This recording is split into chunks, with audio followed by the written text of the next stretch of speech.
We've got Katka here. Obviously, a record speaks for itself. Multiple world champion. Like, if she doesn't know about fly fishing, isn't worth knowing. So we're super lucky to have you here. Like, me and Beck were just saying the other day, little old Canberra, and we have a world champion in our presence. So like, we're super lucky, super thankful to have you here, Katka. So yeah, we'll give the floor to Katka. Any questions, feel free to ask, and we'll take questions at the end and feel free to stop. So thank you again. Thanks, Katka. Thank you. So thank you so much for a nice invitation and introduction, and welcome everyone. So as Nathan said, my name is Katka Švagrová. I came from Czech Republic all the way, and I'm currently on the way like 1.5 months now, traveling the world, teaching, talking, and all this stuff. So I'm very lucky to be here in Boss Outdoors and talk about Euro Nymphing. So my first question to you guys would be, who is here experienced in Euro Nymphing? Oh my God, so everyone. So maybe I've learned something. Anyway, yeah, that's great. And is there anyone who is coming to our classes the next couple of days? Oh, cool. Also everyone. So you will probably hear it like two, 3 times. Well, that's good. Repeating always, yes, always works. Anyway, sorry for it. Took a little bit of time. We had a bit problem with the computer, but all solved now. So, as I said already, I came from Czech Republic. So I think it's a great country to be able to come from and talk about Euro Nymphing.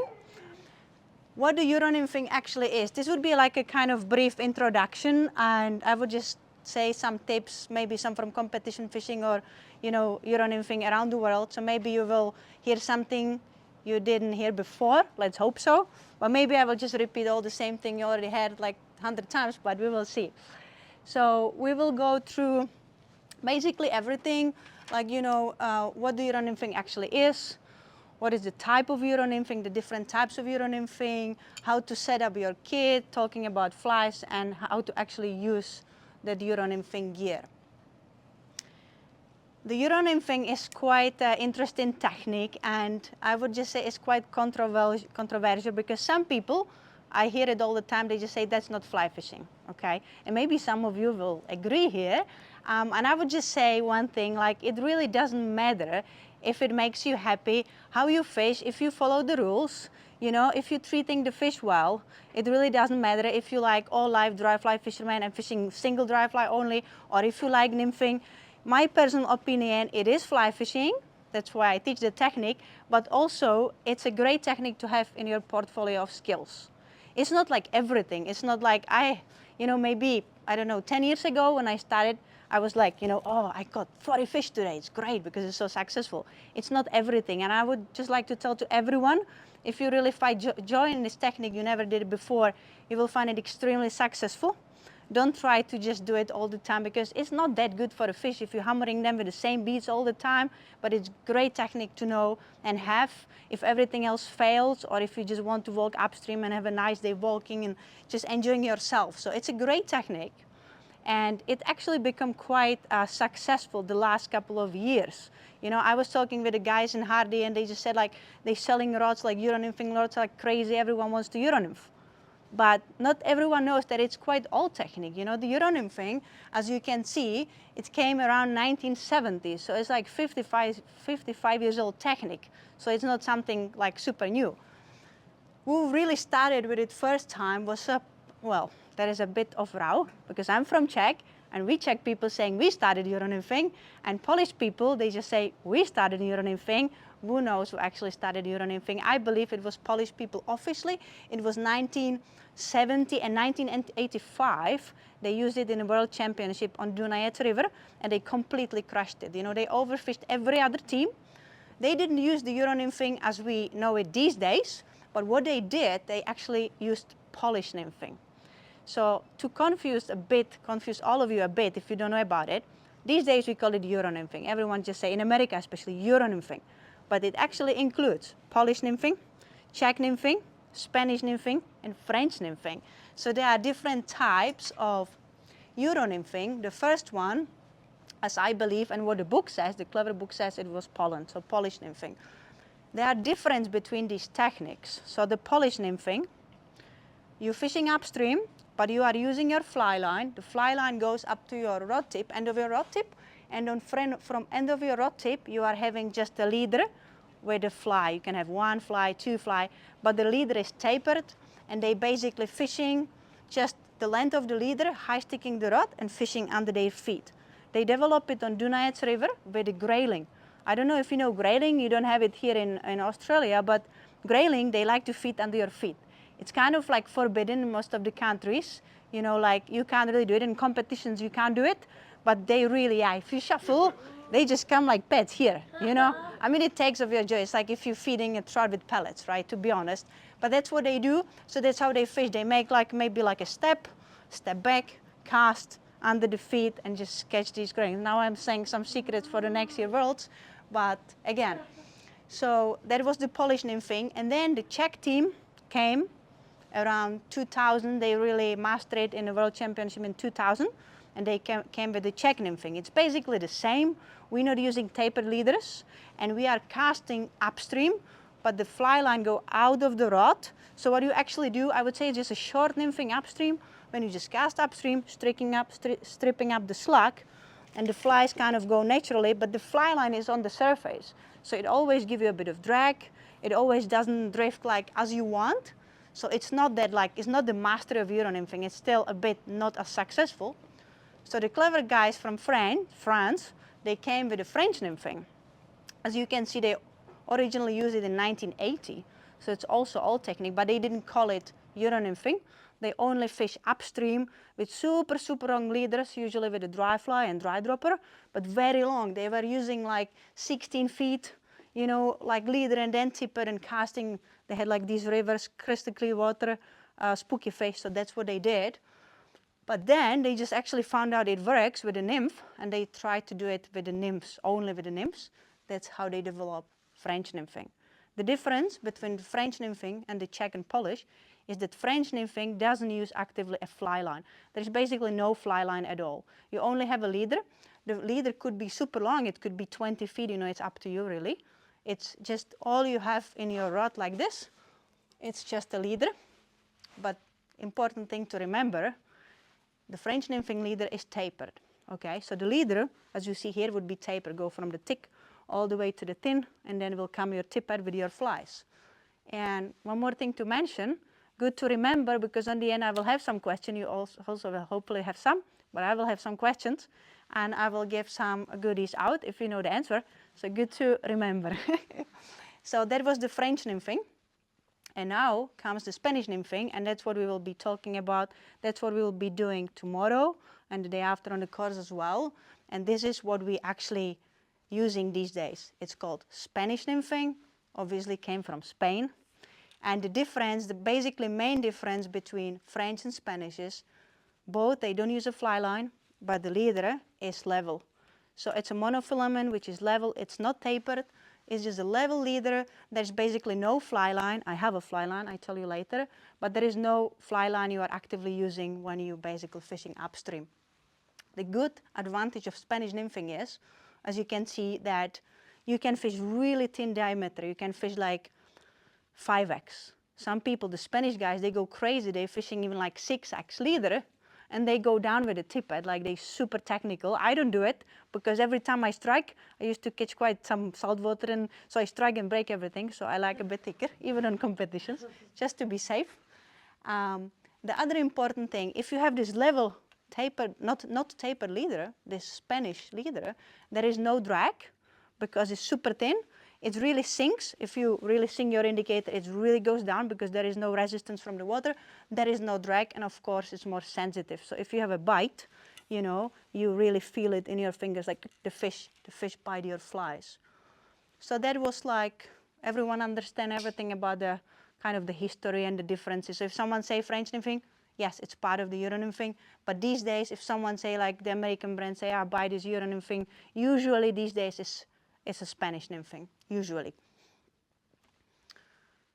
Okay, now there is just also a quick definition of the Spanish and French and Czech. You know, when you're fishing with nymphs upstream, especially here in Aussie and Australia and New Zealand as well, often people fish like clink and dink, you know, dry fly, you know, dry dropper upstream, or you can fish, you know, big dry fly, then you hang the nymph underneath. That's a style, or you can fish these kind of indicators, different kind of indicators. You can use bobbers, like Americans use the big bobbers. They splash the fish, you kill it first before you catch it.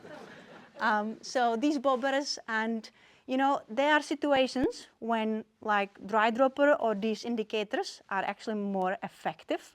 Like when I guide on Iceland for Atlantic salmon or sea trout, if you have a long, slow pool, you can't get it there with Euro Nymphing. So basically you cast there with a fly line, indicator, dry fly, it's better. But if you're fishing like a small river, a pocket river with some current, you know, streams, it's definitely more effective to fish a Spanish nymphing. Let's call it Euro Nymphing. There is advantages, as I said, if you're fishing, let's say side fishing on long distance, dry fly is good because you're fishing a dry fly and nymph. You can give the choice to the fish, you fish on a long distance. But the Spanish and French nymphing, in most of the cases, is more effective if it's a short distance. The reason why, first of all, you don't have a fly line which disturbs fish. Okay. The other reason is that you don't have a fly line, so you don't have a drag.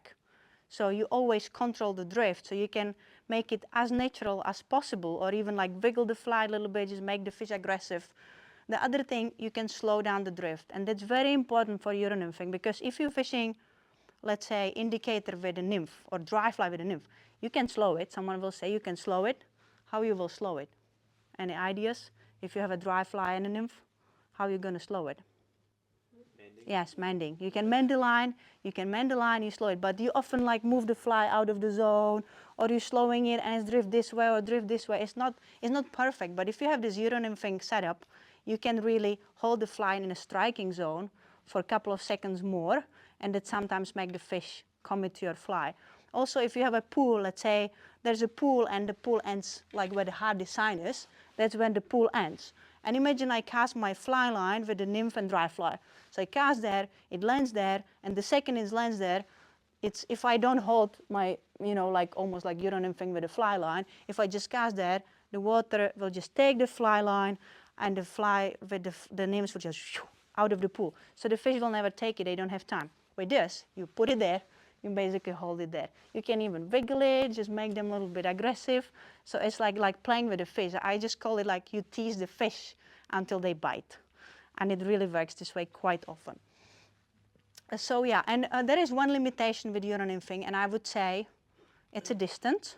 So you can't get it up to 25, 30 meters. But if you have a great condition, that means no wind, no rain, you know, no trees behind you, you can fly cast with this, without a fly line, up to 20 meters, if you really know what you're doing.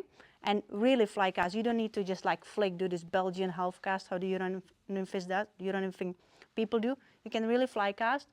The way how to do it, I will show you tomorrow, who is coming for the class, but the way how to do it, you simply slow down your cast, but so much that you're basically waiting for a pop like in front when the fly go like this, then you lift, and then you wait when your nymph go like this, and then you just move forward, and it's super slow, and you wait like, I would say 2-3 seconds more than when you normally fly cast with a fly line, so it's possible to get it out.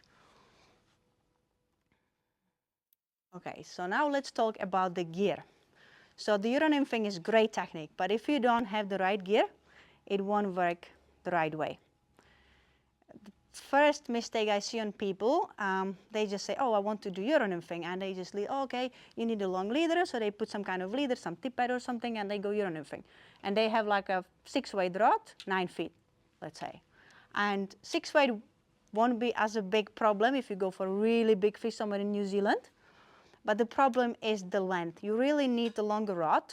So the right length for the Euro nymphing rod is from 10 feet up to 11. This is my favorite. This is 10-8. I use this one quite often. I would say 10 feet would be like the regular one I would choose if I'm starting with this technique. Also depends. If you're fishing small river, you know, you can do with 10 feet. If you're fishing big river, like, you know, big currents, 10-8 or 11 feet is great choice. But also just be careful, because some brands, and I'm not doing any marketing here, but some brands, they're losing the sensitivity by the length. So I experienced some rods, and I would not say the companies, but some rods, they have 11 feet, and it gets super floppy. And the floppy is the problem, because you have to be quick. When the fish bite, you feel it or you see it, You have to strike fast. So if you don't have the quick response from your rod, you know, like the fish bite, I strike, and the rod before it reacts, it goes like this, then you miss the bite. So that's quite good tip to always try if the rod is can be fast, because if it's fast, you will break lots of flies because you're using very light rods, but it needs to be sensitive enough. So these special Euro Nymphing rods, they have you could see very fast action on the tip, but they also kind of bending from here. So they quite soft. They have specific kind of action if they like a good rod. Generally speaking, 2-weight, 3-weight, 4-weight, 5-weight. If you go for small fish this size, I would say 2-weight, 3-weight is great. If I'm starting with this technique, I will choose definitely 3-weight. It's just like a general rod I would choose. If you go for big trout, New Zealand, or when I'm fishing on Iceland, guiding 5-weight, even 6-weight, even 7-weight, those are not Euro Nymphing rods. You have 10 feet, 7-weight, basically like a still water rod, but we use it for salmon because you can fight a salmon in the river on a 3-weight or 5-weight. So that's what we use. Yeah, and to tell you the truth, you don't need that sensitivity for salmon because when they hit, it's a proper hit, so you feel it even in a 7-weight. So that was like about the rods. And we come to the other important part. I will jump this one. No, I don't have a reel. So I'm going to talk about the reel because it's quite important. The reel, some people say, is not important for fly fishing in freshwater. I agree and disagree in the same time. If you're targeting big fish, you need a good quality reel with good drag, you know, because it's like saltwater, you just need a good reel. If you're catching fish like this, you will never get to the reel, so you don't really need it. But for Euro Nymphing, it's a bit exception. So I have 2 reels here, and anyone have an idea which one is the good reel and why for Euro Nymphing? First. Excuse me, the one, oh no, okay, now you've thrown me. I was going to say the one on the rod because it's large. Because it's on the rod. Yeah, but I think it's going to be the other one, the one in your hand. Okay. Any ideas? I think it's the one on the rod because it's got a cage. Yeah. There you go. So that was it. So if you look at these 2 reels, so this one actually is the right one. And the reason is that this is not a full cage reel. What I mean by that, if I unspool the spool like that, you see there is a gap. So if you're fishing and it gets a little bit unspooled, and it shakes, you know, and it's used, so your leader, because it's thin, will get in between, then it gets snap. And you have a big fish on, and then it snap, and you lose all your leader and your big fish. So the important thing is, if you're buying your Euro Nymphing reel, just make sure it's a full cage. For instance, I'm going to show you here. Do we get a gift? Do we get something special, a treat? You get a discount. Yeah. You get a discount, and if you listen, maybe you get some treat from me. So as you can see, this is the full cage. Well, I will tangle even before I started. Great. So this is the full cage. So you see all the spool comes out like this. So there is no gap. So there is like no way that your leader will get caught in between. So full cage reel, full cage reel is the right reel to have. And also, of course, if you go serious about this technique, you better to have Euro Nymphing reel. So it would be full cage, and also these guys, they're coming now with different kind of reels. They have like the click system, you know, they want to make it as light as possible. Some guys, like Hardy's, they come with, and maybe other companies too, but Hardy's do now these reels, the new Everon with these weights. Okay, so you can see I have the spare weights here, and there's different weights. And different, you know, this one is heavy, this one is light. So you basically just unscrew the weight and remove it. You can have it with no weight, that's what I prefer. When I fish, I remove it. Other people would just put, you know, like the small one or the middle one or the heavy one. Is it for balancing? It's yes, and there is like 2 opinions. So first of all, if you're fishing 3-weight, or 2-weight, you have it with no weight. If you go 3-weight, then you have the small one. Then you go 5-weight or 4-weight, you will go this one, and then 5-weight, you will balance it with this one. That's the one way to do it or see it. Other way to see it, it's a personal opinion, and that's what I go for. Because I personally, as I said, like to fish with no weight, because you know, if you're high sticking all day, you know, holding it in the air, it's kind of get to your shoulder. And especially if you're not used to on this technique, maybe some of you tomorrow will feel it. You know, I like it to have it light because you're holding it up all day. Some people, they will just tell me other opinion. Well, I want actually the heavy one. It's almost like a spey rod because it's heavy, so it helps me to stick up the rod tip because the heavy weight is pushing the reel down. So that's other opinion what people like. But again, I go for the light one because my shoulder is painful. And also I like to have longer rods because my arms are short. And all the extra, you know, extra centimeters always give you the extra reach. So that's like kind of my, my personal opinion. Then the other thing which comes, I was actually fibbing a bit when I said there is no fly line. There could be a fly line. In competition fishing, actually there has to be a fly line because we have a limited length of the leader, just 2 lengths of the rod. So therefore we are using these special Euro Nymphing lines. These are like Fib Smoosh approved, which means that we can use it in like a competitions, which are like official competitions. The fly line is actually a good thing. You can go 2 ways. You can go more expensive, buy a full fly line, or cheaper, you buy like this shorty. Okay, but some people ask me why I need to have it if I don't use it. Because if you're not in competitions, there is really no point to use your fly line into the rod somewhere up here, unless you have very difficult to hold the leader in your fingers. Some men with big hands, I found that quite tricky. Sometimes they can't just grab it. So it's good to have the fly line like a grabbing point. But generally speaking, I would just say don't use the fly line as a fly line, but have it on your reel. And now the question is, why I need to spend $100 to have it on my reel if I have my 3-weight fly line on my rod? And the answer is quite simple. So if you have a normal fly line, let's say 3-weight on a 3-weight rod, and you have it in your spool, okay, and then you reel in this leader like that, and it's super thin. It's like 3x or 2x or 4x, 5x.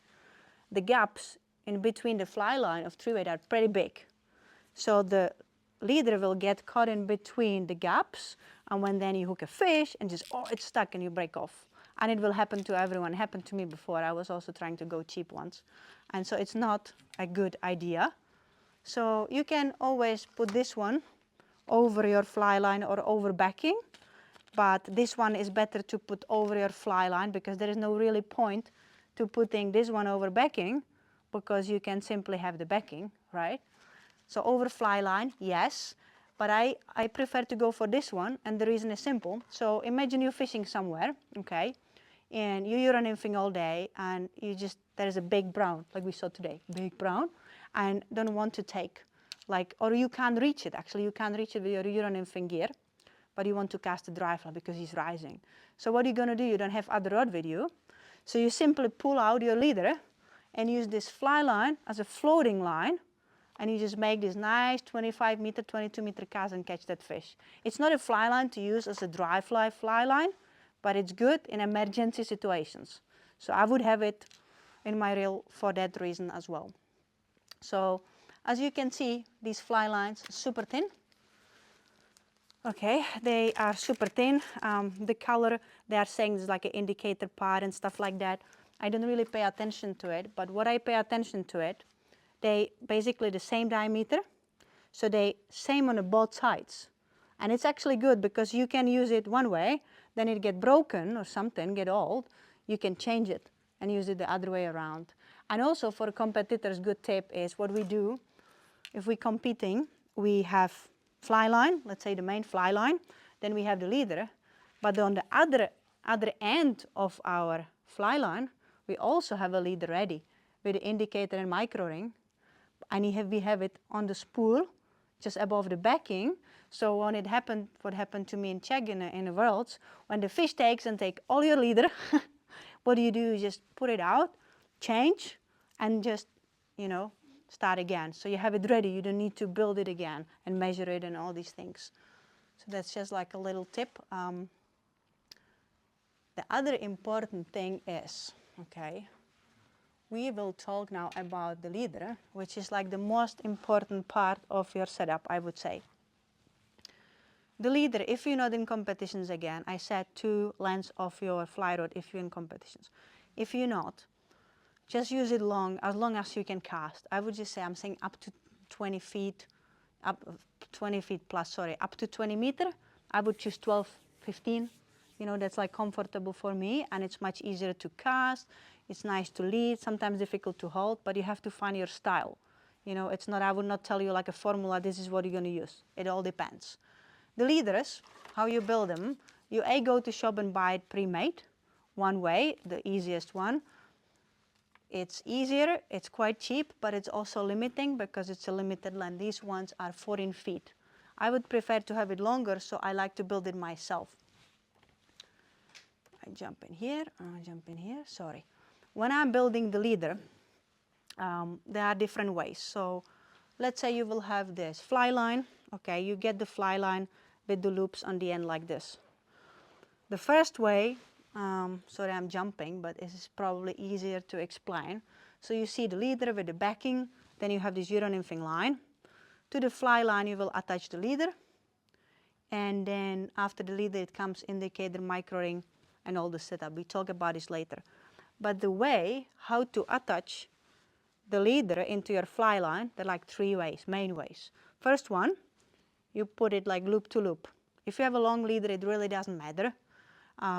For competition, it really matters. You want to make it smooth because you're fishing active little fly line. You can also put a nail knot.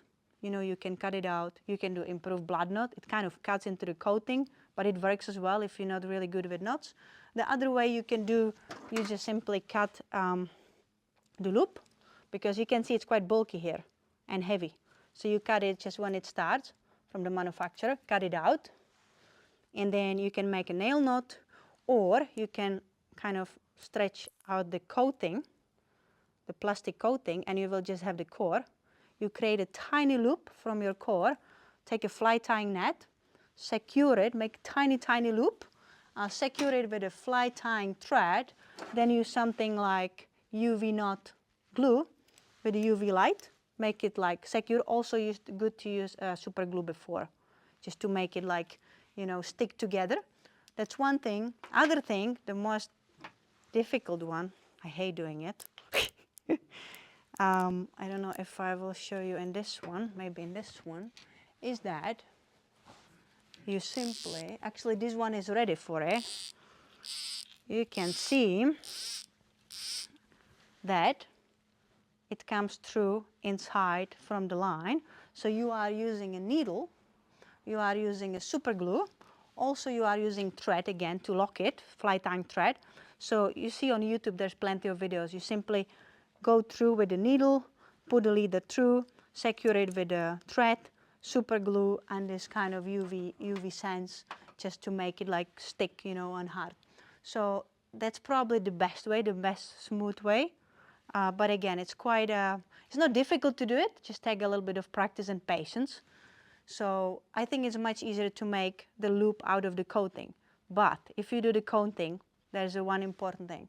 If you buy a Euro Nymphing fly line, just make sure that the coating is braided. If you have a monofilament coating, it's hard, it's stiff, and it's very hard to make this loop. Also very hard to put it through like this. It's much better with a braided coating for Euro Nymphing, and as well, it has a bit of less memory. Okay, you can see my leader is mesh. So, sorry, Katja, when you say the coating, you mean Sorry, the core, coating, the core, sorry, yeah. core. Talking, ADD.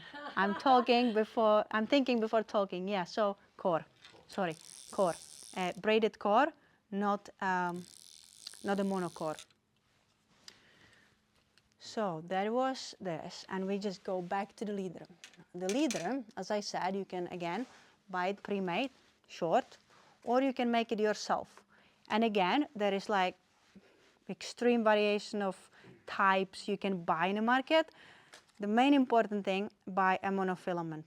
I had a clinic in Japan like a week ago, 2 weeks ago. There was a guy, he came with a fluorocarbon, thick like 0.30, and it was like this. And the first thing, it has a memory you can't get rid of. And B, it's not sensitive, so he didn't feel the bites. He had bites, he didn't feel anything. So just make sure if you make your leader, it's a monofilament. Some people like to have it colorful all the way, not just the indicator like the sighter, but all the way colorful because they can see it better. It's good. You see it, but the fish see it too. So I prefer to be like kind of more like a hunting style, and I think in Australia or New Zealand it's more useful to be like kind of, you know, like a hunter. So I like to use something like this, like a camo color. There are different variations. You can buy plenty these days, and it's again, it's personal experience. You might find something which is perfect for you, so stick to it. I would not say use this or that, but what I quite like is to use this one from Rio because it's not visible for fish that much, but it's black and white, so it's pretty visible for you. So I like to use this one. It also has no memory. You can see it's pretty nice and straight, and you can always stretch it. They have different diameters. This one is 3x. That's perfect. I think 3x would be perfect for most of the rivers, fish up to 50 maybe. But if you go for big trophy, don't use 3x. Go more. Go like 1x maybe. I would just go definitely stronger. You don't want to break up on fish. So I like to use this one as a leader, let's say 15 meter, and then see it's actually this one on the left, and then it comes the indicator. The side indicator, you see, is this one, and I'm sorry I'm jumping here, but you can see on this drawing, the indicator is here. This is the side indicator. Okay, the side indicator is quite funny thing. Sorry, jumping. The side indicator has two main roles. First of all, side indicator, as you can hear, you can see the bite quite often, but I personally like to fish on feel, not only on the side, because often you don't see it. Sometimes it's more like a instinct. You probably agree. Sometimes you just don't see anything, don't feel anything, but you strike and there is a fish. You just kind of feel it. So it's a sighter for a bite, for a strike, that the fish take your fly, but it's also a sighter to measure your depth. Okay, so I don't like to use long indicators unless I'm fishing very deep pool. If I will be fishing deep pool, my sighter could be that big.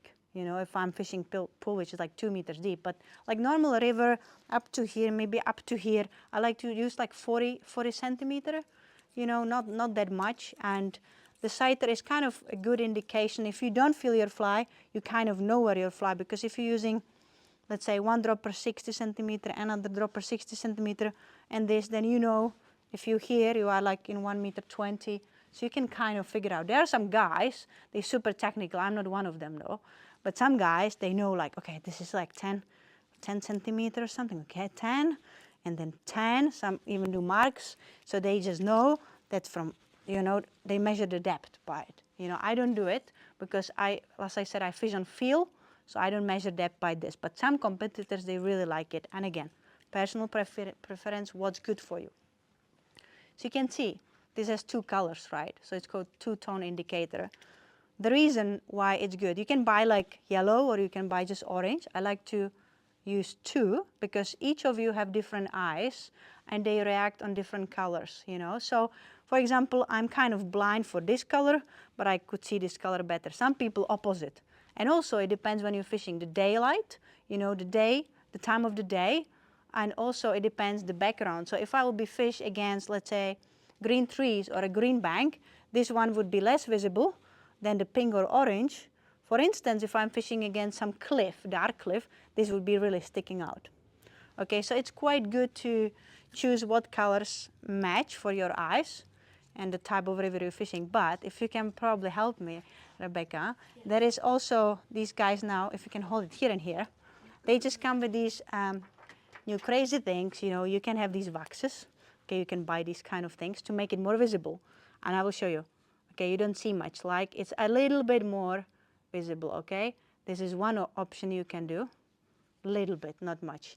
Downside of these things are that it's sticky. So if you touch it, and then you touch your tippet, you put a color on your tippet, the fish see it, you know. You put it on your fly, it's sticky. I don't like it that much, but it's useful because it gives you like an extra color, just tiny bit, sometimes it helps. But there is one little good secret. More secrets. These are the paints like a float fisherman use and you can have a paint for completely something else. It's like a kind of fix, pants. They're not for fly fishing, but they work. So, you only have to make sure that you see, much more visible. The only important thing is you see the bubble, the drop, so you have to make sure it's really nicely done. Is it dry? It dries in a minute, and it actually could manage all day fishing. Okay, and it's very visible. And the good thing is, first of all, don't make these little drops. If you have a drops, it become heavy, and when you cast, it can tangle your flies. So make sure there is no drops. It's really nicely like a level layer. The other thing is, why it's good, thank you so much. That's all right. Thank you. Why it's good, why it's good. Oops, oh God, it's not dry yet.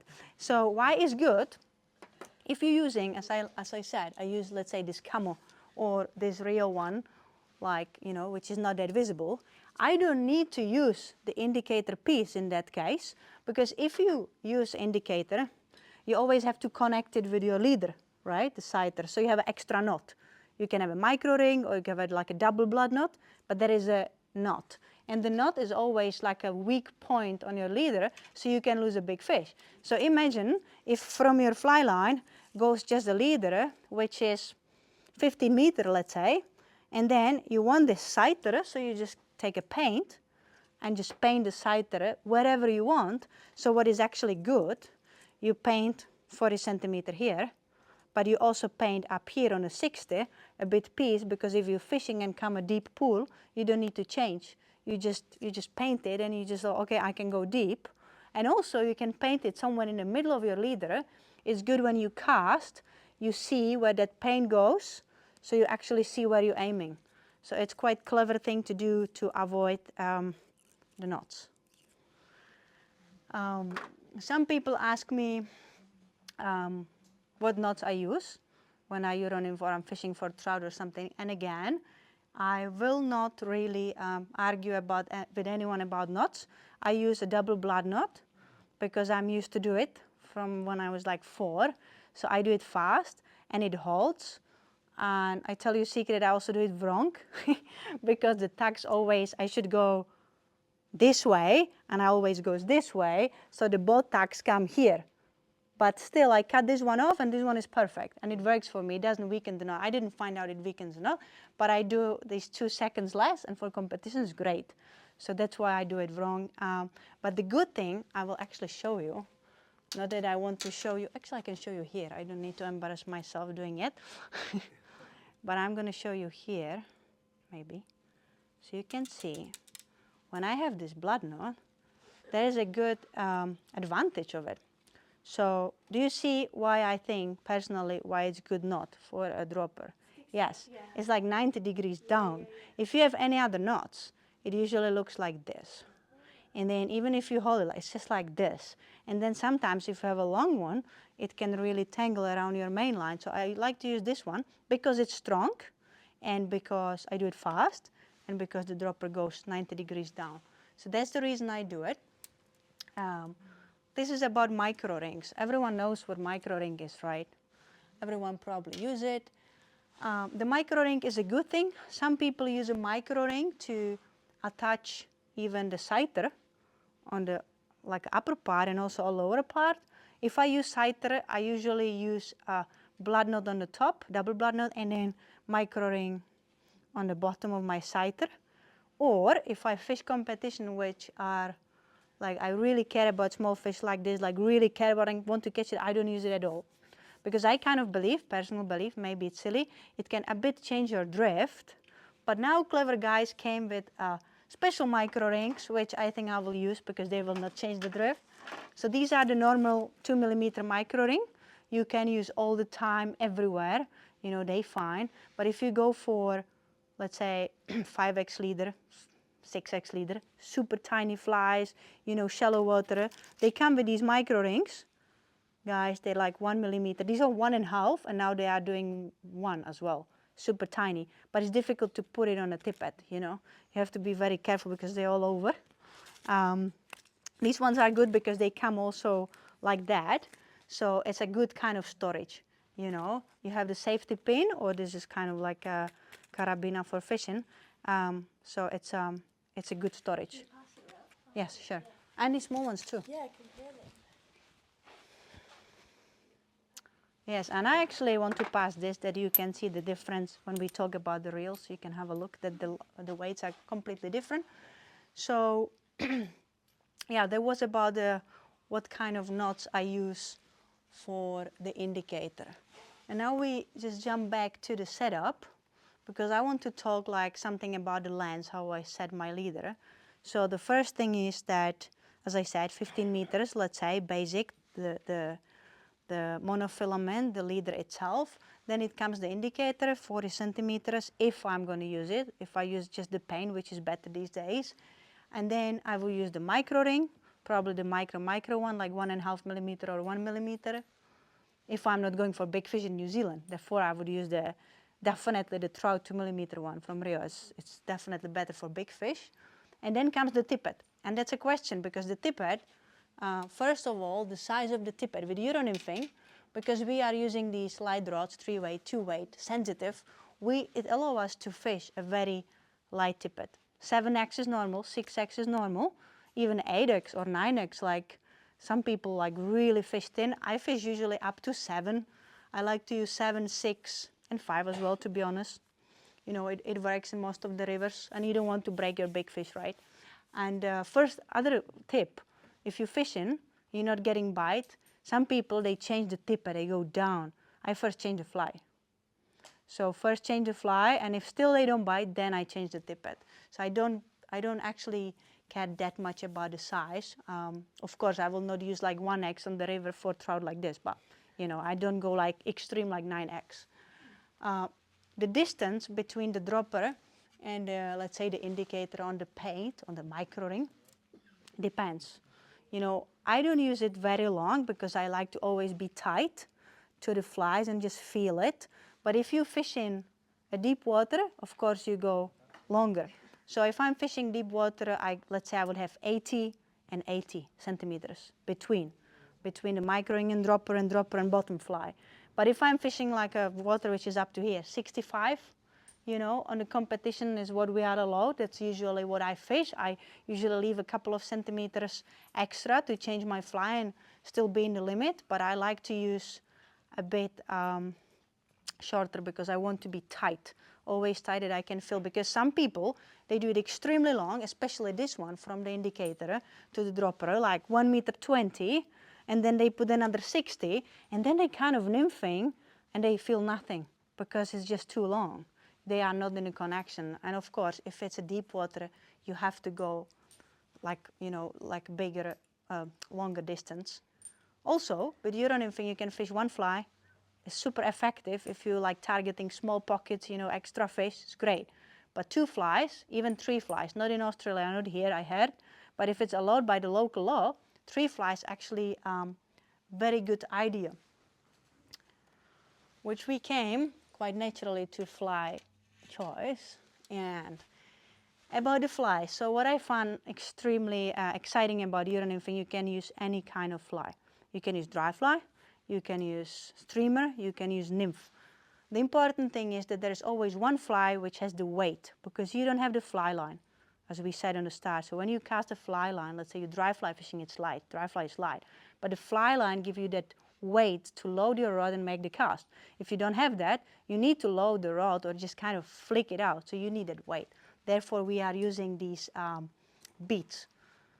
First mistake people do when they come to shop and they say, oh, I need some nymphs, and they just buy nymphs, but they have like brass beads, so they light. So they can't really Euro nymph. You need to have a tungsten, at least one. The other fly can be brass, it can be dry fly, it can be whatever. It can be just a nymph, no weighted nymph. But the one fly has to be tungsten. You know, I have flies here, I might send them around, maybe not, I will. So the flies, well, I hope it all comes back. I remember how many holes I have here. So I will send you my box with the nymphs. The important thing is when you get the nymphs, it's good to have them in different sizes.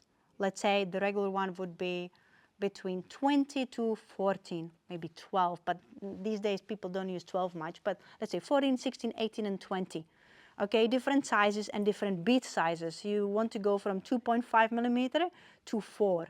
If you're fishing somewhere like Iceland, New Zealand, deep holes, you can go even deeper. I mean, on Iceland, it's crazy, but I sometimes fish 6.4. Crazy, you know, in one place, yeah, it's crazy. But actually, I use it like a weight to get it down, and then I have like a 2.8 millimeter small pheasant tail, and they take the pheasant tail. But you know, if you have this crazy current, you have to fight it. So, I mean, yeah, there are ways how to do it. So these are the nymphs. You have some attractors here, some heavy ones, like these ones, the heavy body ones, they're super heavy. Sometimes if you want to get your flies down, you can do like a double or triple tungsten, you know, connect it, glue it, and put some dubbing over it. Or you can buy these heavy bodies and just kind of hide it on the dubbing. So, sending flies. As you can see, there are dry flies. So if I fish a dry fly, I'm looking what you have guys here, but if I fish a dry fly for Euro Nymphing, I would fish something like which floats well. Something like maybe this, you know, this does not well. This one maybe, yeah, something like dry fly which really floats, like this one. Or you can use CDC, whatever, but you just make sure that the dry fly is like, you use a floatant and you also dry it often. Because if you have a fly line fishing dry fly, you can dry your flies like this in the air, but with this, you can't really. So have a napkin, that's like the cheapest option, like a normal napkin, you know, dry it. Or you can have this, like a ribbon, you know, the powder from Loon. You just shake it, dry it, like this, get the powder out, and then use floatant. People often do the mistakes that they use floatant on a wet fly, and that's not good. First dry it, then use the floatant. Other tip, I like to use these like a Loxa for any kind of dry flies, but if I use CDC dry flies, which I like to use the oil, the Petition. It's from Europe, and it's super good oil. I'm not sponsored by them, I'm just saying. It's true, no, it's a really good product, but don't use it on like a foam flies or like a deer hair. Use it only on a CDC. That's what it's like made for. So just make sure that it's well floated. And also the other thing is, dry fly always have to be on an upper dropper. Of course, you will not put a dry fly here and the nymph here. It will not cast well, it will get tangled. So dry fly comes on the upper dropper. It's great to fish. Let's say, again, I'm fishing this pool and I'm somewhere here. The pool ends when the hardy ends, and I just want to cast my dry fly, and I have a fly line. I cast the fly line from here, okay? And then once the dry fly lands, it's gone. It's just gone off the pool. But if you have this and you have a dry dropper, you just get it there and holding the dry fly just on the edge of the pool, and the fish has these extra seconds to take your fly. So it's extremely effective on the end of the pools where you will normally fish with a dry fly and a fly line. Other good technique with a dry fly is sometimes to jump it, because this will allow you this contact, like you know when the like sedge is going or something, they sometimes like dancing, mayflies like dancing, so you can do that. You can like jump the dry fly like this and they go crazy for it. So it's super effective. The dry dropper is actually good technique. We will try tomorrow.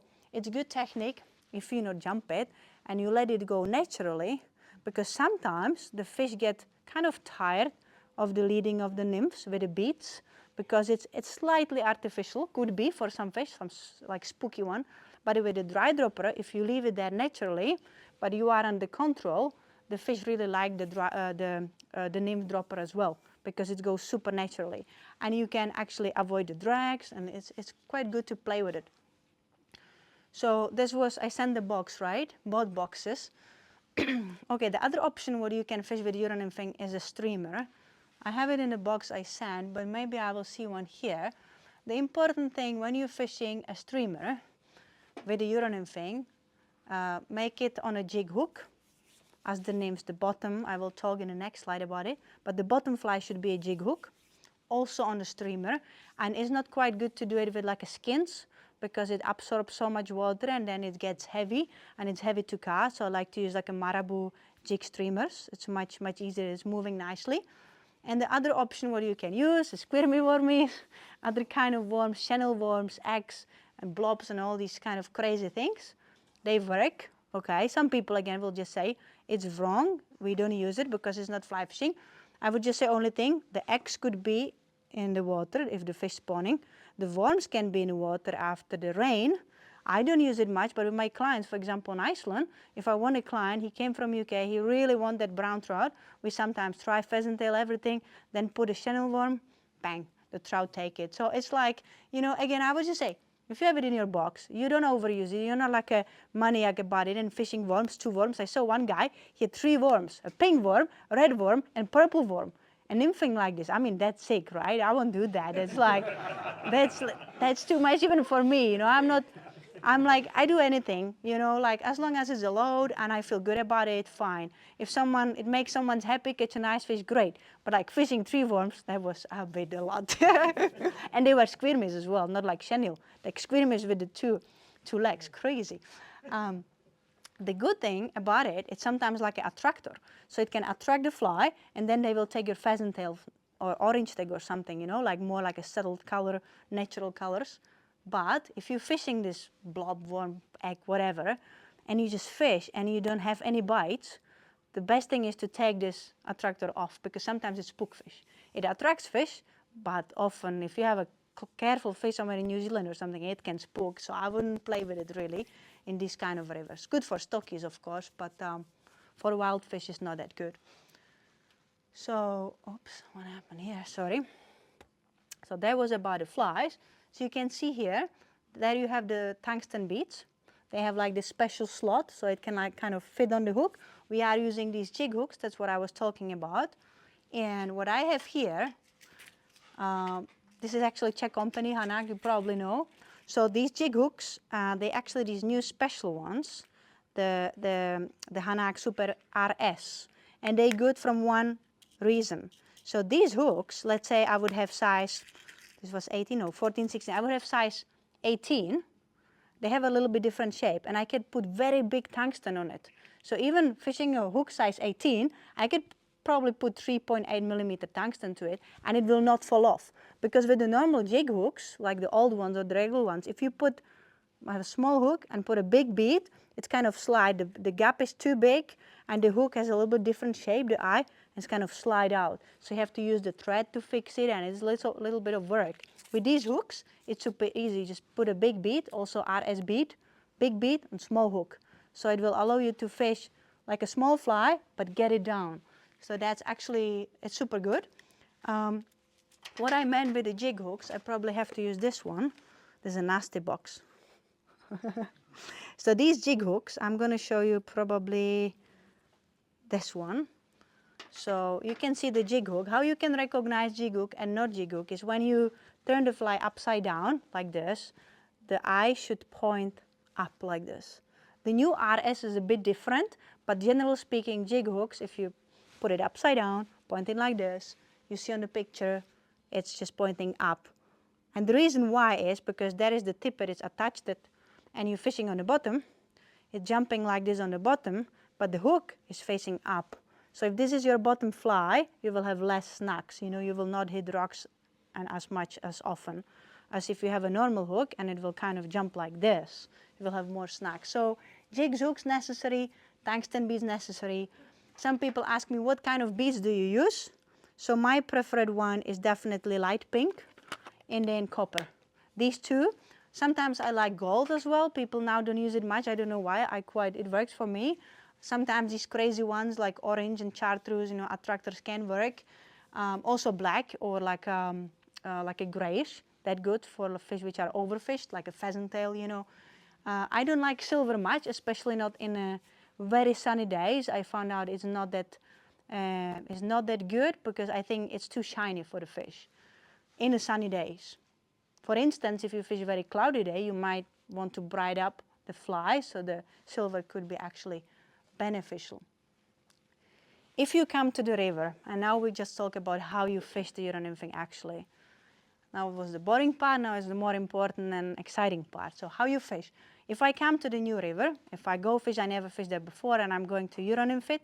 If I come to the competition new sector, the first thing I do, I observe. like a dry fly fisherman. I first look. I never like come and start fishing, or I see some people just go there, oh, there's a nice pool, and they go, and they spook all these fish here. So I first look what I'm gonna fish, and also what I'm gonna fish.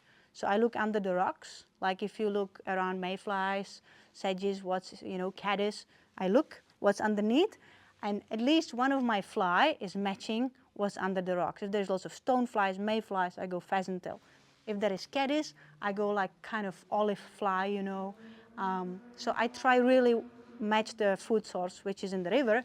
And then the next fly is something like pink tag, orange tag, something more bright, like, shiny, or something more interesting for a fish, let's say, or just to attract the fish.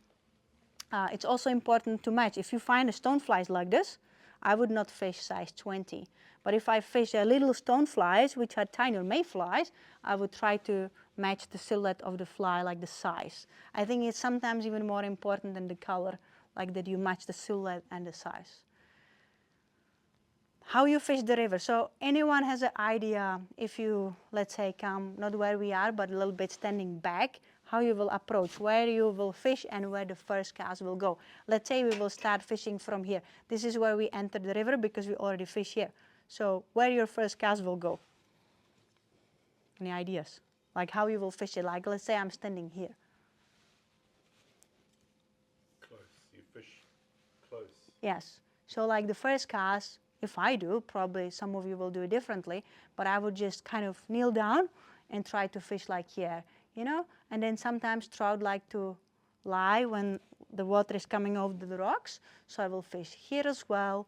And of course, there is the main current. This is like a pocket. The fish could sit along the main current, so then I go upstream. This is a small river, so I will not fish like a zigzag crossing. I will fish it just from the bank because you can reach it. Then of course it's like a slower part.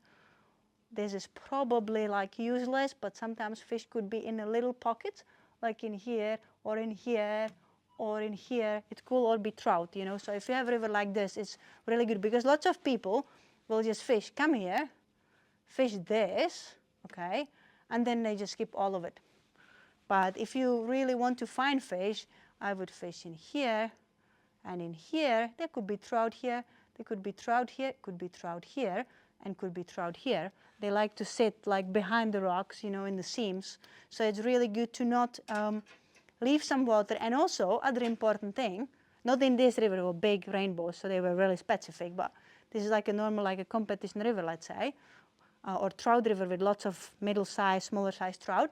Sometimes they could be even under the white water, especially summer months when there is less oxygen. They're pushing to the white water. How you get there, you like to use like a perdigon fly or something heavy because it cuts through the current, the upper current, and often the current is very fast here and the undercurrent is slow. That's where the fish hides. So some people will completely skip these parts because it's too fast. It is on the top what we see, but where the fish lies, it actually goes slower. So it's really good. And if I fish in the winter, when they have like a less energy preparing for the winter, less food, they tend to go to slow water, right? In the summer, they will push to the more like a oxygen part. So you will fish it upstream. Probably the main thing I didn't mention yet, Euro Nymphing, we fish upstream. Good to say it on the end of presentation. Anyway, so we fish upstream. So you will be just fishing upstream, putting the fly, covering the water everywhere you think could be a fish. I will show you tomorrow. I can't really show it here, but when you cast, I actually have a video. So when you cast, you get in a contact. Once you're, I'm actually going to show you in here. So I'm going to show you how actually we do it. So you can see when I cast the flies, I immediately get in a contact, get in a tension, holding the rod tip up, watching the indicator, and you see sometimes there's a subtle movement of my wrist. I like jig the flies. So I'm still watching the indicator, then nothing happens. You see jigging, jigging, jigging, especially on the end of the drift, recast. And again, getting the contact, keep it tight, watching the indicator, stripping the slack, and then recast. Sometimes it stops because you hit the bottom, there was a fish. So this is what happens, like you have to strike every time. Quite often is a bottom, you have to get used to it because every single, like it stops or something you strike. It's quite important with Euro nymphing. Some people, and if I say strike, it means strike. Some people feel something and they do, oh, like this. You will never get that fish. You need to really strike it. This is the river from Iceland, like a little tributary where we guide for brown trout. As you can see, where you would like expect the fish, okay? So I just put these numbers. So this is nice because it's in the summer. Water is very low, it's less oxygen. So you see this kind of bubbly water, the white water. It's like turbulence, there's lots of oxygen. The fish would be lying not there, just a little bit below, just getting the oxygen and also getting the food. You know, they're coming with the bubbly lines, you know, with the stream, so that's where they would be. These are shallows. In Iceland, you would never find a fish there. Like here in Australia or New Zealand, the big prawns, they can, in the summer months, can push to the shallow water looking for dry flies. That's great. Again, it depends which country you're fishing. I'm not telling you not to fish shallow because I found out yesterday they like shallow here in Australia. Not on Iceland though, and not where I live, in Czech. And of course, the fish could be anywhere along the bank if there is like a decent depth. So if it's river, I cannot cover from one side. I choose the side which is more comfortable for me. In this case, it would be this side and depends on the wind. Because if the wind coming this way, I would probably choose to cast like over my left, like this, you know, because I would not like to fish like that, because if it's coming to your dominant arm, you can hit your back or something. So it depends on the wind, and also if you can wait. If there is deep and I can wait, I would fish from the other side and fish to the deep, but I will probably enter when it's shallow, coming to the deep, and kind of fish it like a zigzag, like this. You know, covering everything. If it's like a kind of level depth and there is lots of structure, the fish could be anywhere. So tomorrow, day after what I saw on the river, we will fish like this. You know, you can see here with Euro nymphing, it's quite important because if you fish in, let's say, swinging like a soft hackles or streamer, like a swinging a fly or stripping a fly, the thing is that your fly actually is finding the fish. So you cast and you let it swing, or you cast and you strip it across the pool. So the fly is actively finding the fish. If you're Euro nymphing, you are the one who is actively finding the fish, because you're fishing in a very small area, like you're putting the fly in an exact spot, so you need to read the water right. It's like a number one. If you can't read the water well, you can't Euro nymph well. That's like a rule, I would say. It's like the most important part. So if you look at this picture, for example, this was actually in the winter time. It was somewhere, I think it was in Colorado. So you could see there is like a rock, and you see around the rock there is like a pocket. Also these currents are creating a pocket, so there's like a slower water in between. That's where they will hold. And of course, the current like goes like this, and it's creating like a nice seam behind the rock, and also along the current, like one goes here and one goes here. And that's where the fish will lies. You know, I remember it was in, actually this year as well, we were in Henry's Fork in Idaho, and there I got a sector, and there was like, it looks all kind of deep and nice, but I couldn't get a fish. And then I found one boulder with a nice seam behind it, and I caught 20 fish in one spot. So fish sometimes, and there was three girls before me, they didn't find that spot. So the control was saying there is like no fish, not good, not good. And I nymphed it all, I didn't catch anything, few trout like this. Then I found this exact spot, got all the fish in one spot. So sometimes they like to gather behind some rock or something, you know, very specific. So it's, this is what we saw. And I think we are coming to the end of the presentation. I will not show you here really how we fish it because we don't have a space, but those who are coming tomorrow will see it, how we do it in the river. We will talk more about the specific, you know, what we're using, what we're not using, how we're fishing a dry dropper, how we're fishing like a jig streamer, what are the techniques. And I think that was kind of all about the basics of the Euro nymphing. There is just a little important thing. I saw lots of people fish here at barbs, and I'm definitely not in judge of it. I like to fish it if I go for big fish, because the big fish jumps, gone. You know, you go for that exact one fish all day and then you lose it. It's fine, use it. I like to use barbless if I can, but if I really want that fish, it's not that, you know, bad. But I would kind of recommend to use barbless if you can. But I understand if you walk 20 kilometers in New Zealand for one single fish, then you look barbless, then the fish jumps and like, oh God, no. You don't want that to happen. But what I should mention is the fluorocarbon. We like to use fluorocarbon for nymphing. I didn't talk about that yet, so I should probably say it. When you have the tippet material, okay, as we said, the leader is monofilament. But the tippet itself, where you have the dropper flies, oh, got tangled already, the dropper flies, it's a fluorocarbon. There are two reasons. So the fluorocarbon is more dense than monofilament. That means that it sinks. You know, it sinks faster, it sinks better, because it's like more dense, much heavier. Also, it's less visible for a fish, and also it's more like resistant. So if you're fishing on the bottom and you're bumping your nymphs, you're hitting rocks and logs. So if you will have a monofilament, you will have like little hits on your tippet, and suddenly you cast and fly is gone. But if you have a fluorocarbon, if you're fishing 6x, 7x, it holds. So you will not, you know, it will not get damaged, and you won't break your fly. So definitely fluorocarbon. Then we might have a little discussion about fluorocarbon, because I like fluorocarbon also for dry fly. And this is quite controversial. Lots of people disagree with me. I have my own opinion, and I believe people have a different opinion, and it's all good. But I personally use a fluorocarbon for dry flies too, because I want my fluorocarbon under the film that the fish doesn't see it. Some people will say, oh, you can use like a mud and just get it down, like a sink it and just get it also the monofilament. But then I would just say, hold on, but what's the point? Because you told me that the fluorocarbon is more dense, it sinks, but if you put a mud, your monofilament also sinks. It's also get heavier. And I think the fluorocarbon, it's proven, it's less visible, it holds better for if you hook a big fish. So I like to use fluorocarbon also for a dry fly, unless I would fish a fly like size 24 or size 22, super tiny, then I would choose a monofilament. But I personally like to use fluorocarbon, and people are two different opinions, and I'm not, you know, it's everyone's choice, but that's what I'm using. But if you use fluorocarbon, important thing, you see this little kind of nice rubbish bin for a fluorocarbon, also monofilament, but especially fluorocarbon. It doesn't rotten in the nature. So if you lose it and you leave like a, you know, tippet, even like that long, little chicks, frogs, everything get tangled. And we see it on Iceland because guys using very thick tippet, you know, they're using fluorocarbon like 0.30 over 30 sometimes for salmon. And we found a bird, you know, like tangled in it. And when I was in Saudi Arabia, we found, what was it? Like a gull?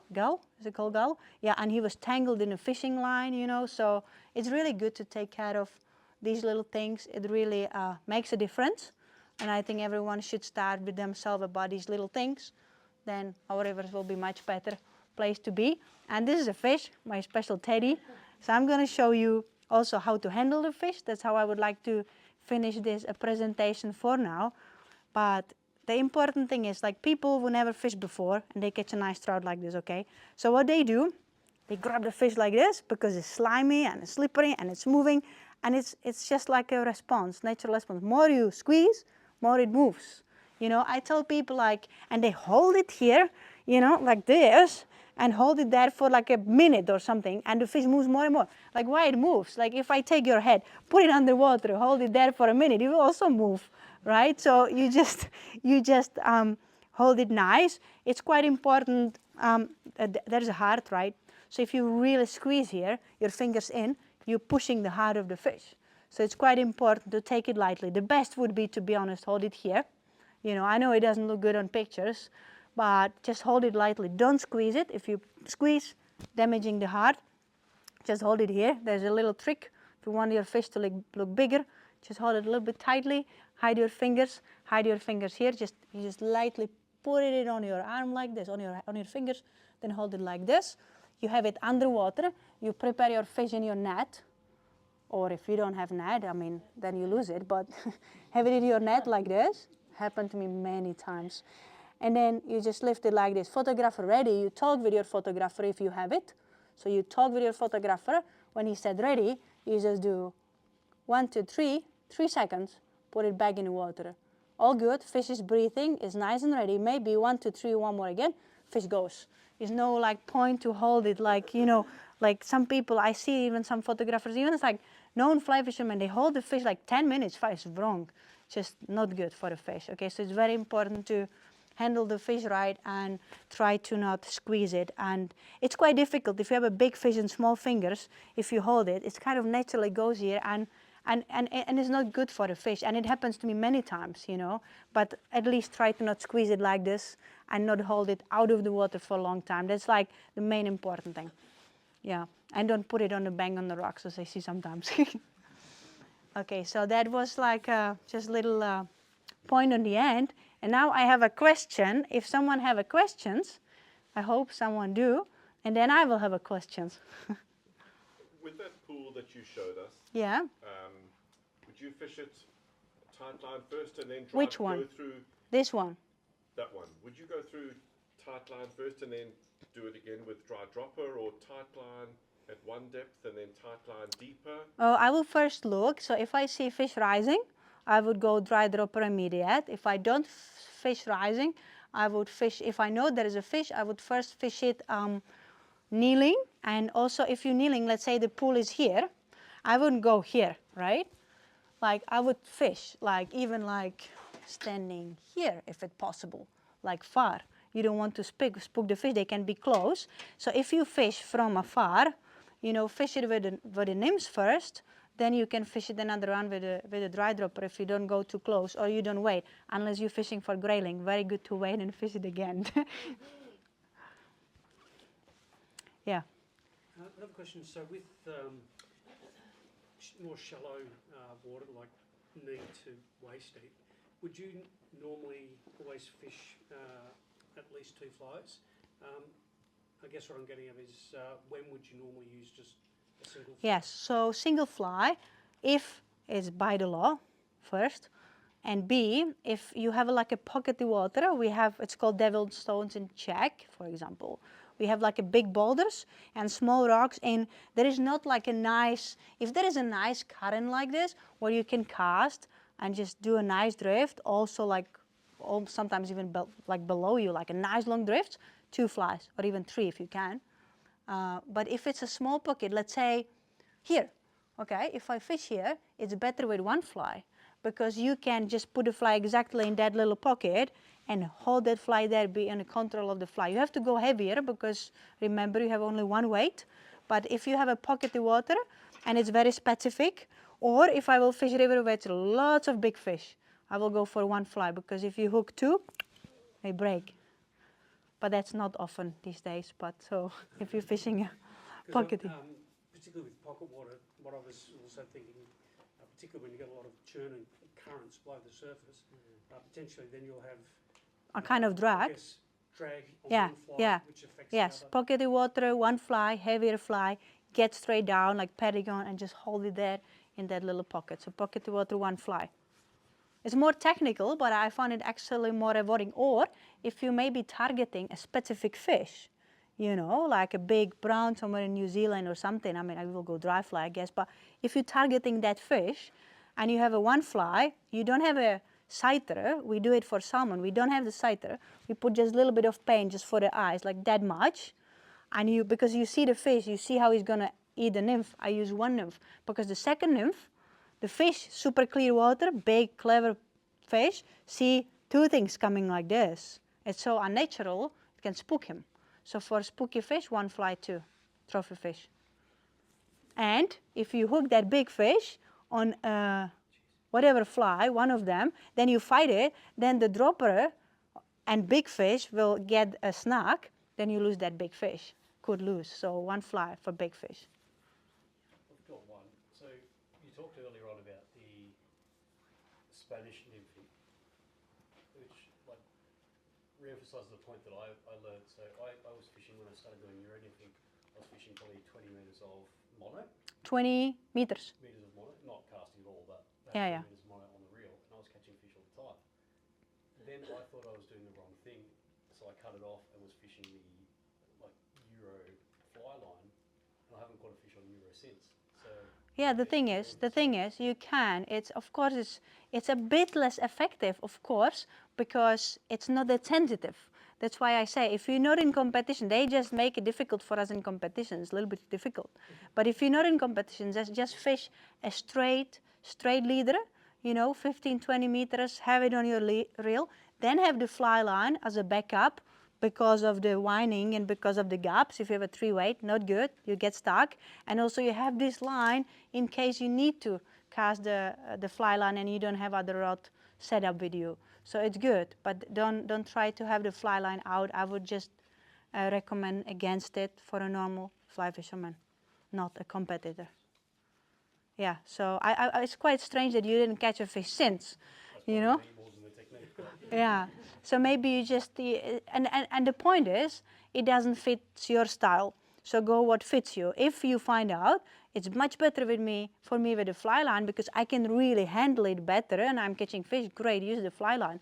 It's up to everyone, When I fish, like my coach, and he always go like, I don't practice before competition because I use 20 meters of leader when I fish because I find it better, And then when I come to competition, it's completely different setup. It's completely different thing. So you have to quickly adjust, but yeah. Katka, could you tell us a little bit about wading? Wading? Wading the river? Yes. Yeah. Are you coming to the class tomorrow? I won't be able to No. make it. So I will say all the things here and people tomorrow will know everything, so we just enjoy fishing. Great. So the wading. Okay, the wading. Wading is important. You have to be very careful because you can really harm yourself. I'm a crazy wader. I almost drowned in Idaho in that beat because the fish were under one rock. It was very close. I have a video of it. It was bad. So always please use a belt. I don't. I do from that moment because I always have it like kind of here and here, never like tight because why? It's really important because it gives you, if the water comes in and you fall, it gives you this extra seconds before you drown. And it happened to me. I didn't have it properly attached on a competition and I fall, the water comes in. It's really like 5 seconds and you're 150 kilo or 100 kilo. It's just like so heavy and you can't do anything. And I hold myself on the rock, on the grass, and behind me, it was like, I show you a video, it was a crazy current. Now the guys were like, you dead, and the controller was running, preparing the rope, trying to throw the, yeah, and I was like, help, help. But I still had the fish on. And I broke my rod, right? But I still had the rod somewhere. Then the fish was on. I was holding on that. And as you're heavy, the current, it pulls me. So it pulled my shoulder like painful, like it was bad. It's like pulls you. But then luckily, before he even threw this thing, it just pulls me like behind the rock. And I managed to catch the rock from the other side, take the rod, landed it brown, big, like 50 centimeters. It was like the biggest fish there, but I caught it behind the sector, so it didn't count. But I was so happy. I said, hey, take a picture. So we were like taking pictures, so happy, so wet, Take away the water, so belt. So, yeah. So, Katka, now that you've scared the life out of everybody Yes. wading, How to do it? yeah, I was thinking more... Yeah, technical, like how to walk. One thing that a lot of people find amazing when you start this style of fishing is how close you can get to Yes. the fish. Like you mentioned, the grayling in Okay. particular. Yes. So always wade upstream. Yeah. So if I start here, if you mean that, so if you start here, there are occasions where I will nymph downstream. I will actually walk downstream and nymph. It's only when it's a very strong current and I wait. So it's difficult to walk against the current. But if normally I would wait, let's say here, okay, and you can come here and catch the fish here. Because if you come behind, they don't have eyes on the tail, right? They're looking like this and like this. So they will not see you. So if you come, so wait from behind the fish. Try to be very careful. I like to use felt, but some places is not allowed. And also it's not good if you're traveling, transmitting back, so you need to be careful about that. Some people like to use studs on the rubber. I don't, because it spooks fish. And I have it proven. On Iceland, we walk on the rocks, and then someone gone from my favorite pool. We walk another day, someone gone, and then I just got an idea, and I walk there with the felt, someone's still there. So they could hear it.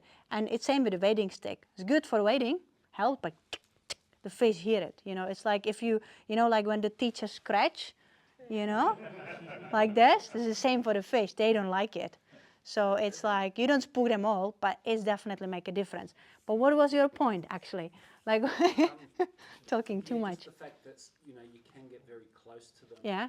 And sometimes when you're in the water, I think that you know you become a part of their environment. Yeah. And you know when you're on the bank, that's where the threat generally comes from. So Yeah. you know quite often you can actually get Very especially with close. faster water, very Especially close. Euro Nymphing, you can come very close and you just walk, take your time, try to, you know, be careful. In this fast water, you will really not spook them. And sometimes it's just move like this and they happy there, you know. Like if it's not slow water in New Zealand, you move, fish gone. But if it's like this kind of river, you can very go close and you don't need to be afraid, but try to not push the limits. Always have the belt and just try to be, you know, careful and sometimes use your hands that I found helpful. And when we are about wading, I will show you tomorrow, there is one trick. You will get stuck a lot, like with your flies, so you will have to wait also for that reason. So if you get stuck, some people go and then, you know, hold the rod and then go with the hand and get wet like this. But there is a trick, especially if it's rock. If it's a log, it's a problem. But you just catch the tippet like this and just move your feet. If you have barbless hook, of course, move your feet like this, flames come out and you don't get wet. So that's a very good thing if you're wading and fishing, wading, yeah. So there's no need to be afraid of wading, but just be cautious and just be careful. And you need to wade if you're Euro Nymphing. You can't do it just from the bank. You have to wade. So wading stick helps, you know, if someone, and I think wading is actually about the balance of your inner core and of your legs. So if you have muscles in your legs and you have your core strong, then you will wade better. So yeah.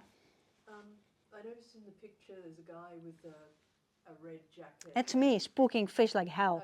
Okay. That's what I was going to get at. Is it better to have not necessarily camouflage clothing, but something that matches? I definitely believe in it. I'm like crazy about it. When I do go to comps, I'm changing t-shirts. Like depends. I'm a little bit weird about it. Hats, changing hats. If I go fish like this, and I know these big fish, they just take anything in that place. Doesn't matter. But if you go like hunting, New Zealand, or you really care, definitely match. You know, and it's different if you're fishing somewhere in Dolomites, Italy. You can have like a light colors because like this, like light, even lighter because the fish are used to it. But if you fish some foresty kind of camo clothes, and I think it's very, very important. I think fish could see it. And they maybe not seen, oh, she has an orange jacket, but they see that flash of something and they spook. So, yeah, definitely. How would you approach a beat in a competition? You've got 3 hours. Do you Yeah. start at the bottom and work your way through, or do you go to the It depends on the river, of course. It depends on the type of competition. If it's a competition about lots of fish and I'm going there first, of course I will not fish every little part because I know I'm losing time. So I'm going straight to the right hotspot. I first walk around, but from distance, read the water and say, okay, this is a great spot. So I make like 2-3 great spots and then I go straight to these spots. First session and just try to catch as much fish as possible in the hotspot or hotspots, like 2-3 hotspots. But if it's like 5th session, I do exactly the opposite. I completely skip the hotspots. I go through there like 1, 2, 3 few casts, but then I look out of the box and looking for these small fish somewhere under the bank, trying to put it, like trying to fish every little pocket. And I remember in Czech in these devil stones, it was against the man, European Championship a few years ago. I was 5th session, I think, 4th or 5th. Like the control again said there's like no really fish. There was a Czech guy, caught, 10 fish, polished like 8. There was like good fisherman, no fish. Nice current. And I said, what did they fish? Like, well, I can't tell you. And I was like, oh God. So definitely in that main current, because everything else looked like no fishing. There was nothing. So what I did, I put one single nymph. And it was not a Euro nymphing. I was climbing the rocks and just put the nymph in that hole and throw it out of the rocks, bang, catch it, and then all these little pockets, 27 fish there and there and there and there. I didn't touch the main current at all. So I definitely depends where I go, like what river, how many fish I expect, how many fish they caught before me, and if it's the first session or the last session. Katja, in the last session, Yeah. so it's the last session, do you ever rest the beat for, say, the first 2 hours of the session? and then fish it for the last hour? What do you mean? Like in a competition? Yeah. No, definitely not. No. I never rested, but what I do, I always want to be there as long as possible before, and I sit and I watch. I always watch, and I kind of see, oh, there's a rising fish, and it was last year in Czech. I was sitting like, this was my number. I sit like this, and there was a trout here. And he was rising, and I was just watching him, and when they just said start, I just put like a dry dropper, just like this. And first cut, he took it, and strike, and he took all my leader. It was funny, yeah, it was bad on the start, yeah. But I read the water, it's very important to observe, not just like I said, some people just start, and they just go in the river, and then spook trout here, and then they focus on that main current, but 3 people before them already fished there. So, like that. In the comp, if half your beat's shady and half your beat's sunny, would you fish the sun first? Depends on the kind of fish. Yeah. And depends what country, and depends what I see in activity.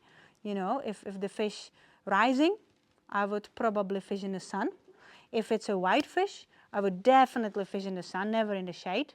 But if it's like, it depends. And usually I would go for the sun, yes.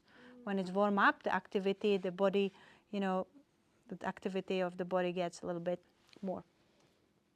Unless it's super hot day, you know, afternoon session, then I would fish in the shade. Depends.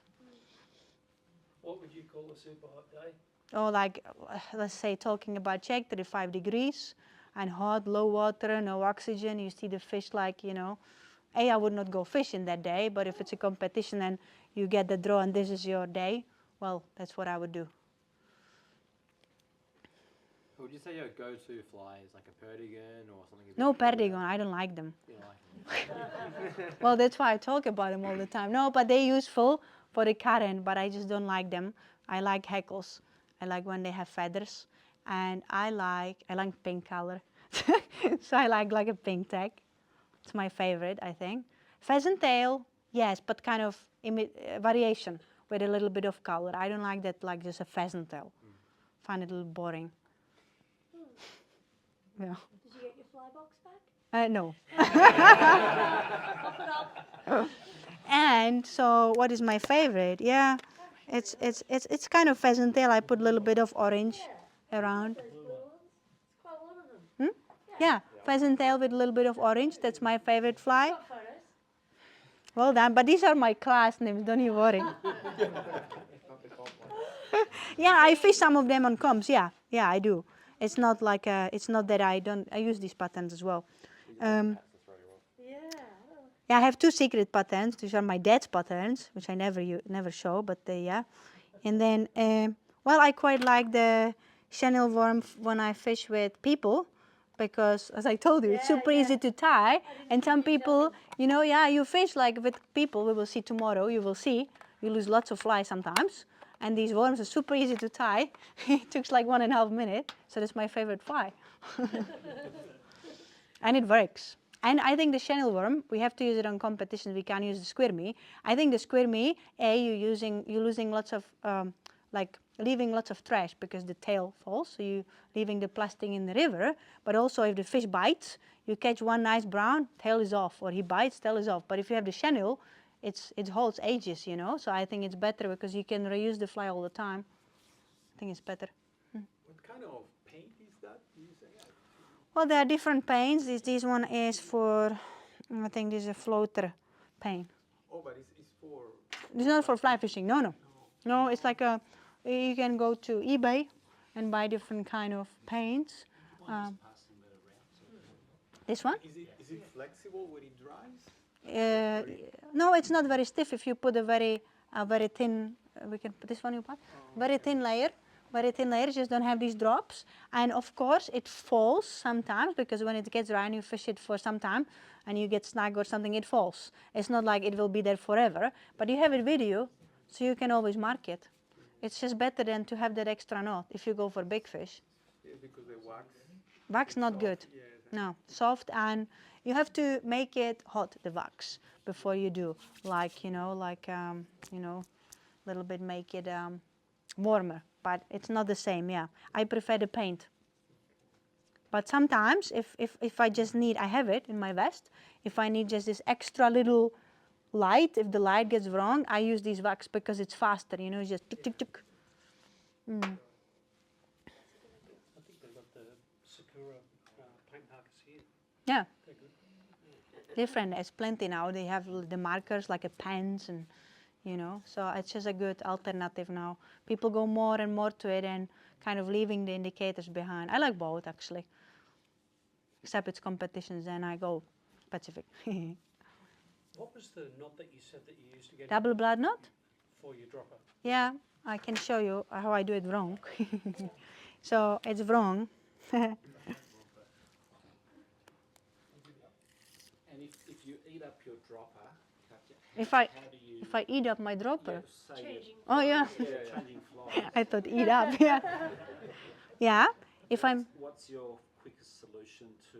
Oh, I do. So, one thing I wanted to say, I like to have a dropper for a nymph. I get sometimes so lazy. Like this long, let's say, that's 15 centimeter. I don't like it, some people like that long. I don't like it. I like it like 12 maybe, like this. That it gives you maybe 2 changes if you're not wasting so much if you're changing. But sometimes I get lazy and it gets short. What happens, it gets short and I have a big fish and it breaks because it's just like too much pressure and it breaks. There is only one thing when I use a very short dropper like this, and is when I use a dry fly. And we talk about it tomorrow, but the thing is, if you have a long dropper and use it like a dropper fly and it's a dry fly, the time between if the fish takes the nymph, between it gets from there to there and the fly sinks, it's too long for you to react with the Euro Nymphing rod, so you will miss lots of takes. So therefore it's very short, but if you have a big fish on a dry dropper and you have it short, you're in big trouble, you're going to lose it. But that's a kind of, you have to balance whatever you fish for, okay? And the question was, sorry, this is the HDD.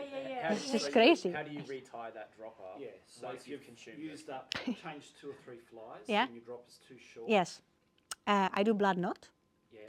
and it's because it's quick. No. Yeah, I could do pencil if it's a very small fly because blood knot could be quite big if I use like size 22, 20. But normally I use a blood knot, and I'm going to show you. I have a special technique. So people do this and they wrap around, okay? I take the fly and just wiggle it like this in my fingers, wrap it 7 times something, then go, like put a little bit, wet it a little bit, pull it, and I don't do the improved one. And the reason why I don't do improved one is, again, competitions. I never lose a fish because of the knot if I do enough wraps. If I do 3, 4, of course. But the thing is, if I want to change fly, if it's improved, you can't slide it with your nails. And you have to take your nippers and cut it off. But if it's like that, you just do this. Oh, well, not this one, not mono. Fluoro, it works, mono doesn't. You just slide and it's gone. You just cut this and retie different fly. And it's super fast, but this one, it doesn't work on, it works much better on fluorocarbon because it's stiffer, so just, it's gone. But this one has a little stretch, you know, so it's stretching that was taking time, but normally it takes 1 movement. So that's how I do it. I don't do the improved one. And I wanted to show you this one. When I do the blood, oh God, if I don't make it now, and I will look like a fool. So I do like 6, 7 times. The important thing is if you connect. This is not. So I go down here. I go down here. So if I do it properly, I should go with my other tip the opposite way. But I do it wrong, as I admit. Go here. So you see it's wrong.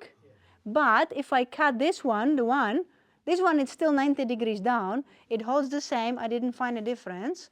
I know how it should do it right, but that would take me 1.5 seconds more. I don't want that. So if I fish myself, sometimes I think, but it's a habit, you know. So if you do too many fly changes, you'll just cut it and redo that? Yeah. Okay. Yeah, I will just redo it all. I will start from the micro ring and redo it all.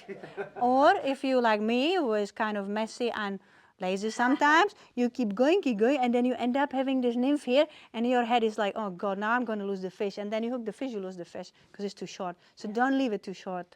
Make it like, this would be like like this one would be like the shortest I would use, you know. Yeah, it messes with your head, I reckon. Yeah. Because you get that short length of dropper and you kind of think, oh, it's too short, and you're not fishing confidently anymore. I do, but I know I'm going to lose it if it's big fish. Just don't think about it. You lose it, you catch another one, hopefully. But yeah, and don't make it too short, yeah. And this knot is good for me. It's a little bit big, some people say, but I take the advantage of being 90 degrees down and holds well. And the other important thing, when you make this knot, okay, and let's say you are adding 3x to 5x, or something which is 2 different diameters, or really different diameters, what you can do, you can make from the thin one line like this, so you can kind of double it, so make like a similar diameter, or you make more wraps on the thin one and less wraps on the thick one. It's not perfect, it could break more, of course, it's not perfect, but if you are somewhere on the river and you don't have other solution, that's the solution how to do it. Or do different knot, of course. That's good. Any more questions? Yeah, I got a question Yes. for you. When you're nymphing trout, do you use the same size bead on each nymph, or? So I use usually 2 different sizes. It depends, but usually different. Yeah. My go-to is 3.5 and 3 mil, regular water. But if it's deep, I go deeper. If it's light, I go lighter. I use most of the time on the bottom heavier, dropper lighter, unless I'm fishing a fish which are bottom feeder only, like really bottom feeder. They don't feed in a column. Therefore, I would use this one heavier than this one, or yes, because this one will be like an anchor, which will drop to the bottom, and this one will be dragged behind the anchor, so they will have 2 selection of flies in the same zone. So it's okay. Any more questions? Before we finish, I have questions. I have only a few questions. So I have a first question. First question is, I have to think. Who knows the 4 types of Euro nymphing, the names of it? 4. So Polish, Czech, French, Spanish. Great. So you can choose, this is my leader or this one.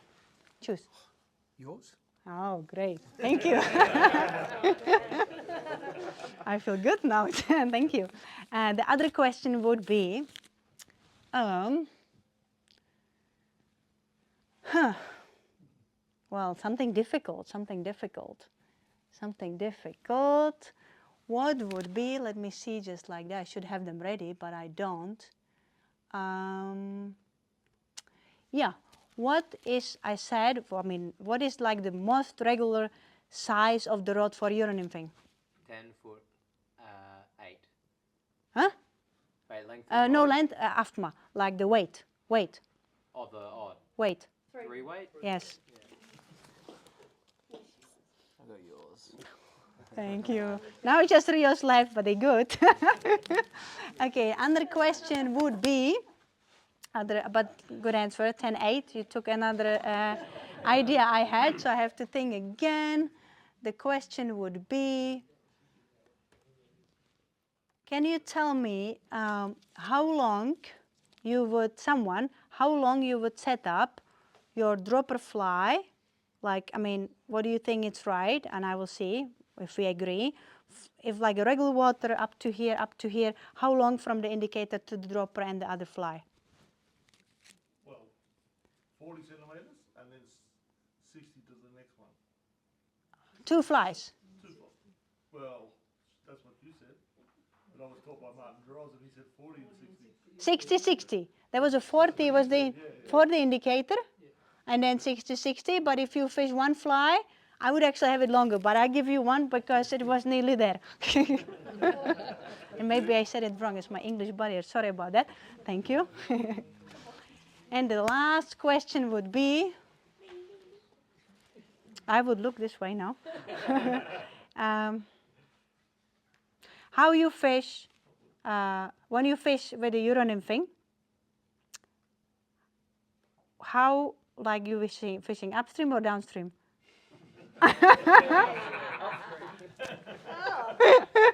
That was the most difficult one on the end. Anyway, thank you so much everyone for coming. I hope you get some information. We will hang around for a couple of minutes or something. If you have more questions, just I will be here. You know, you can have them, you know, privately if you want. So thanks again for coming. And those who are coming tomorrow or the next day, see you tomorrow. Thank you. Thank you. Thanks very much for coming, Katka. We really appreciate it. Thank you so much for Feel free invitation. to hang around everyone and ask questions. More sausages, drinks there. Oh, yes. Go nuts. Thank you. Thank you.